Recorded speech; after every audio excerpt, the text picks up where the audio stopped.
네, 사랑하는 여러분, 우리는 계속하여 신약성경 로마서의 말씀으로 복음과 믿음이라는 주제로 하나님의 말씀을 배우고 있습니다. 오늘은 우리가 받은 복음 말씀인 로마서 13장 1절에서 7절의 말씀으로 지난 시간에 이어 모든 권세는 하나님께 있습니다 라는 제목으로 하나님이 주시는 말씀의 은혜를 함께 받기를 소원합니다. 오늘 우리가 배울 말씀의 제목이 모든 권세는 하나님께 있습니다 입니다. 그러니까 오늘 말씀의 제목처럼 우리 인간의 모든 생명과 삶, 그리고 이 세상에서의 삶 이후의 심판의 권세와 이 세상의 모든 권세까지도 다 하나님께 있다는 것이 오늘 우리가 받은 본문 말씀이 신약성경 로마서 13장 1절의 말씀입니다. 사랑하는 여러분, 하나님은 온 우주 만물을 창조하신 창조주 하나님이시라는 영적인 사실을 우리는 잘 알고 있으며 우리는 잘 믿고 있습니다. 그리고 창조주 하나님께서 온 우주 만물을 창조하시면서 하나님의 창조 세계의 질서를 만드셨습니다. 그리고 하나님이 만드신 그 창조 세계를 다스릴 권세를 누구한테 주셨습니까? 우리 인간에게 주셨습니다.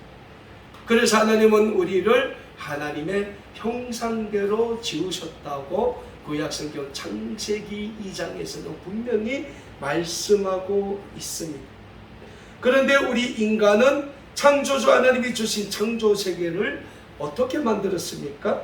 인간의 욕심과 인간의 탐욕으로 우리는 하나님이 창조하신 창조 세계를 파괴해 가고 있다는 거예요.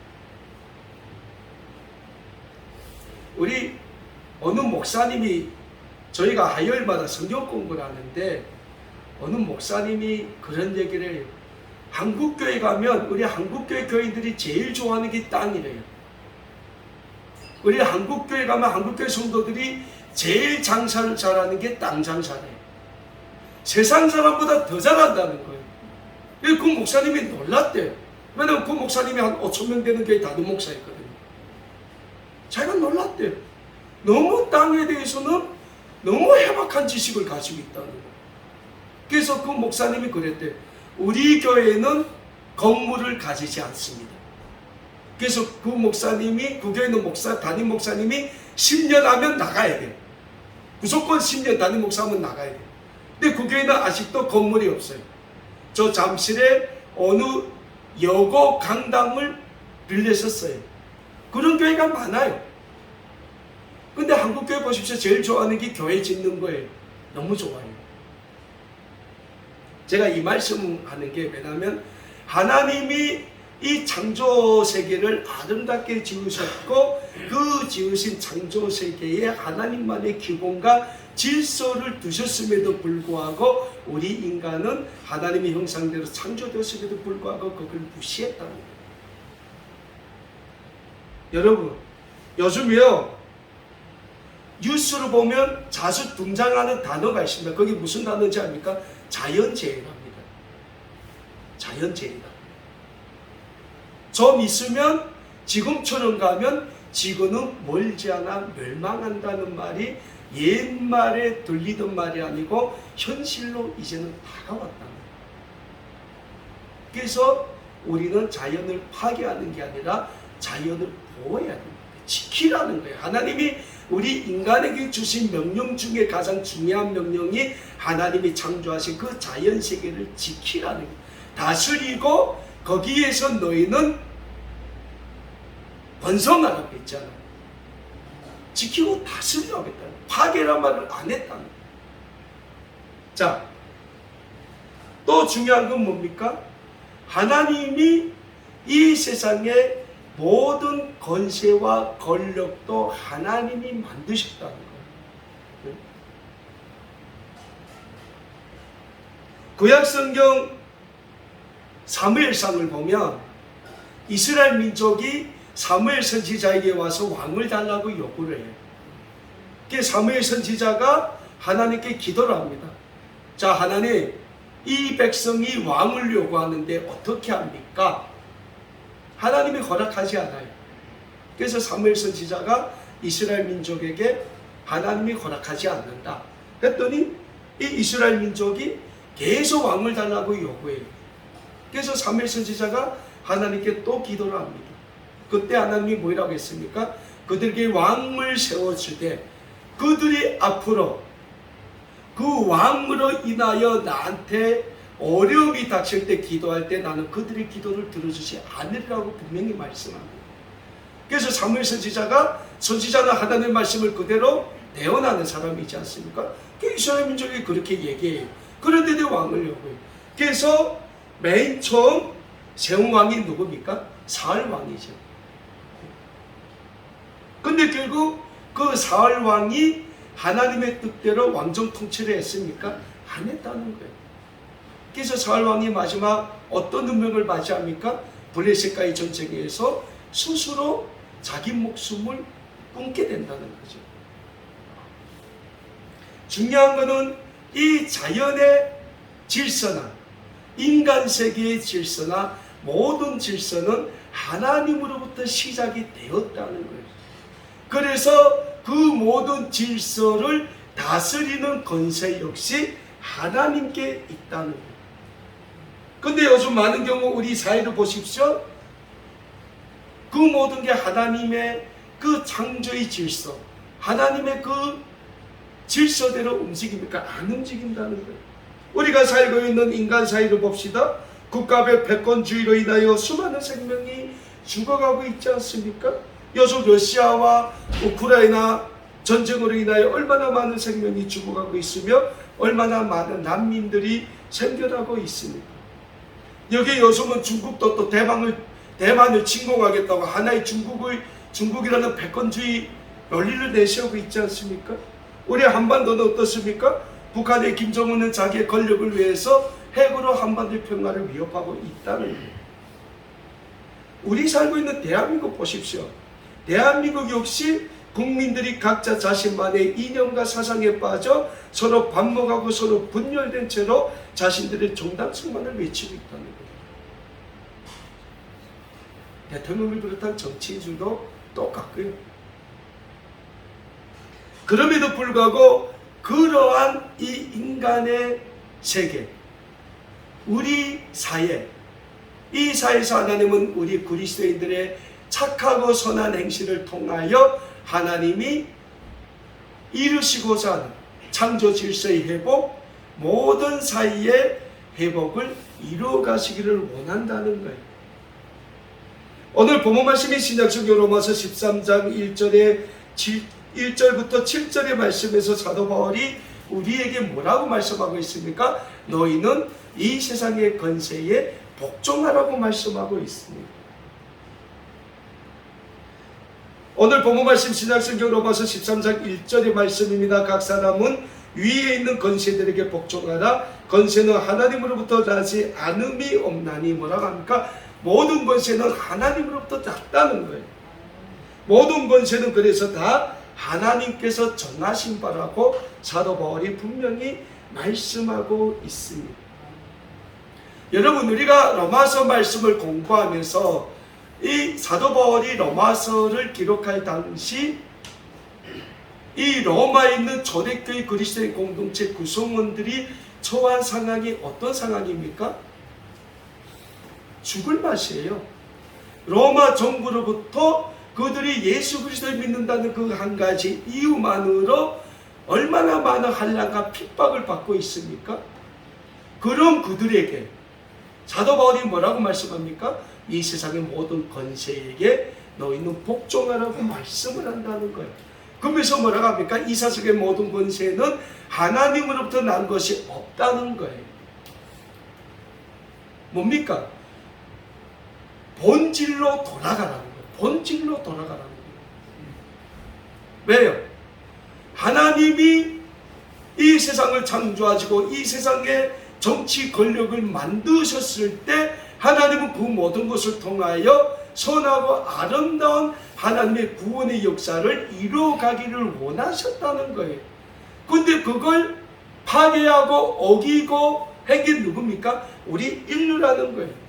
그래서 하나님의 그 처음, 그 본질로 너희는 돌아가라는 거예요.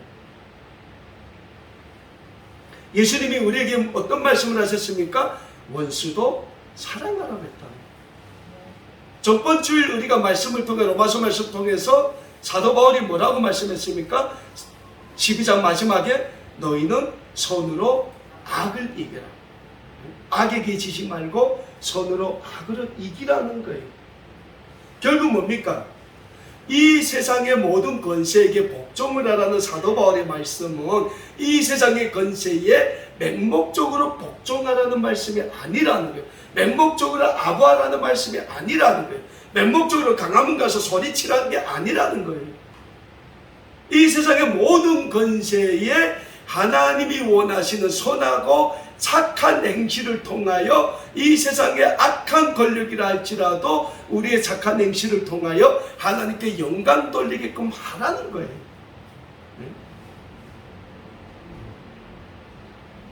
그래서 오늘 본문 말씀 로마서 13장 2절에서 사도 바울이 이런 말씀을 합니다. 그러므로 권세를 거스리는 자는 하나님의 명을 거스림이니 거스리는 자들은 심판을 자취하리라. 하나님의 명을 거스린다는 게 뭐예요? 하나님의 그 만드신 그 모든 창조의 질서, 그리고 모든 정치 권력을 파괴하는 자들은 하나님의 명을 어기미니 그런 자들은 뭡니까? 하나님의 심판을 받는다는 거예요. 그래서 사도 바울은 로마의 초대교회 그리스도인 공동체 구성원들이 그 어려운 한란의 시기임에도 불구하고 이 세상의 권세에 복종하는 것은 인간의 생각대로 하는 맹목적인 복종이 아니라 하나님의 말씀에 굳게 서서 그리스도에 대해 선한 행실과 선한 믿음과 세상 권세에 정의롭게 복종함으로 악한 이 세상의 권세라고 할지라도 하나님의 말씀에 복종하는 권세로 우리가 변화시켜야 함을 말씀하고 있는 겁니다. 그리고 하나님은 오늘도 우리 그리스도인들이 그러한 삶을 살기를 원하고 계신다는 영적인 진리를 우리는 잊지 말고자 합니다. 요즘 이 세상의 정치의 역사, 권력의 흐름을 보면 그거 보기도 힘들어요. 뉴스 보기도 힘들어요. 그럼에도 불구하고 하나님은 그 악한 이 세상의 현실이라 할지라도 우리가 그 속에서 사는 그리스도인으로서의 빛과 소금의 역할을 하는 거예요. 우리가 빛과 소금의 역할을 할 때 그 세상을 바꿔 나가시는 분은 누구십니까? 하나님이시라. 왜? 이 세상의 모든 권세가 다 하나님께 있기 때문입니다. 근데 어찌 보면 요즘 보면 우리 그리스도인들이 막 그런데 동조하는 것 같아요.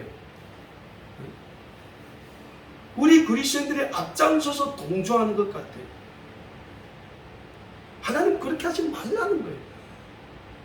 그런 것은 하나님 보시기에 맹목적인 동조고 맹목적인 복종이라는 거예요. 그 속에서 하나님이 원하시는 선하시고 아름다운 뜻이 무엇인지 우리에게 뭐라고 했습니까? 너희는 날마다 분별하라고 했잖아요. 사도 바울이 로마서 12장 2절에 분명 너는 이 세대를 본받지 말고 하나님의 선하시고 온전하신 뜻이 무엇인지 분별하라고 했어요. 분별해서 복종하라는 거예요.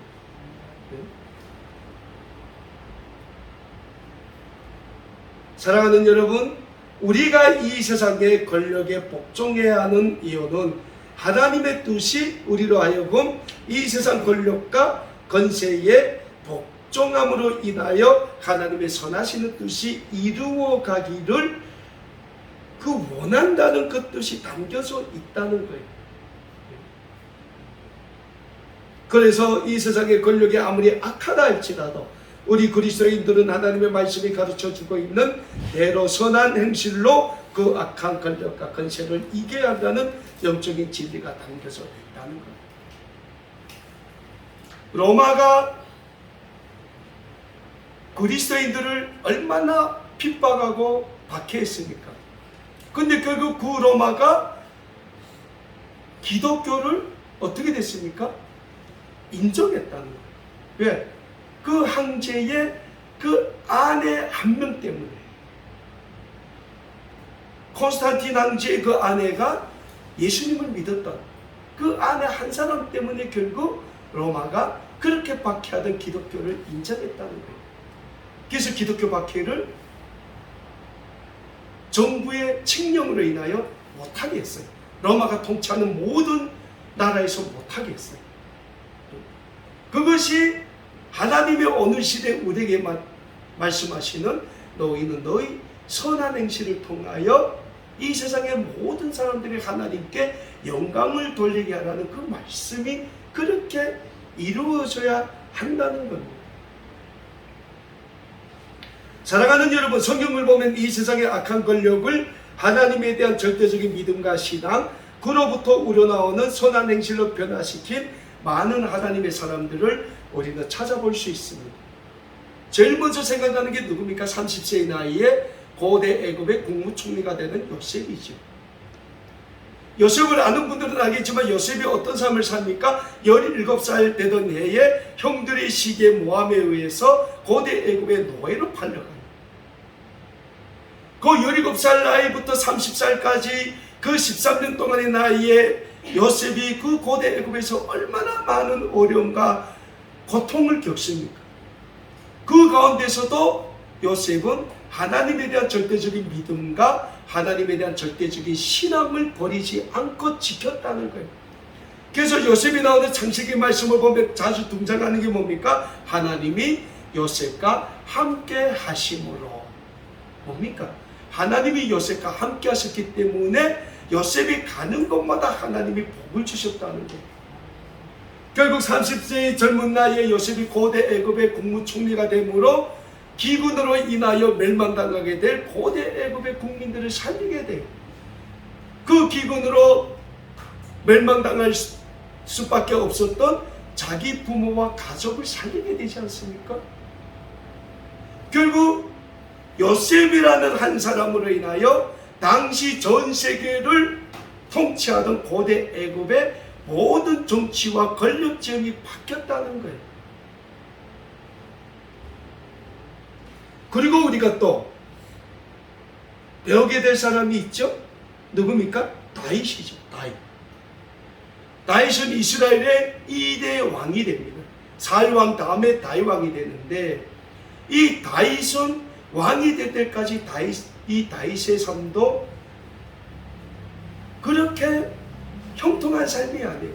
사울 왕이 다윗을 죽이기 위해서 얼마나 쫓아다녔습니까? 그 사울 왕의 살해 위협으로부터 다윗은 이것저것 마지막 자기 이스라엘 민족의 적국에 가서 미친 채까지 했다는 거예요. 그럼에도 불구하고 다윗이 이스라엘의 왕이 되므로 이스라엘의 모든 그 정치 지형이 바뀌게 됐다는 거예요. 요즘 이스라엘 국기 보면 가운데 다이아몬드 같은 게 있어요. 이렇게.